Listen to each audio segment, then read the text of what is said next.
একটু ম্যাগি করে দাও। তোজো ম্যাগি খাবে। আর দিকে দেখেছো দাদু কচু আলুর তরকারি হয়েছে, খাবে চিংড়ি মাছ দিয়ে? কচুগুলো কি সুন্দর গলে গেছে দেখো। রুটি করবো। তোজো শরীরটা খারাপ, ঠান্ডা লেগেছে না ওর জন্য। হ্যাঁ ওর আজকে ঠান্ডা লেগেছে, যার জন্য বেশি লাফালাফিও করছে না। ওই যে চুপ করে শুয়ে আছে, পড়ে আছে। আর তেল দেওয়া হয়েছে সর্ষের তেল, আর সকালবেলা খালি পেটে মধু খাওয়ানো হয়েছে। এখন দেখা যাক কী হয়। আর মশলা দেবো না, ওকে শুধু হলুদ নুন দিয়ে আর ফুটিয়ে দেবো। এটা হচ্ছে তোজোর ম্যাগি।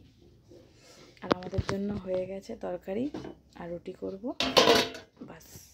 আর এটা হচ্ছে ছোলা কচুর গোড়ার দিকটা, ওটাও একটা চিংড়ি মাছ দিয়ে একটু তরকারি করে নেবো, ব্যাস। আলুর মতন রান্না কমপ্লিট। দেখো বন্ধুরা, হয়ে গেছে তোজোর ম্যাগি। অফ করে দেবো গ্যাস।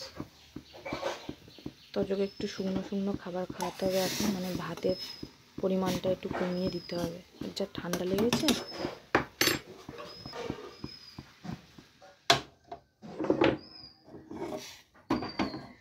তোজো ম্যাগি ঠান্ডা হোক, হ্যাঁ।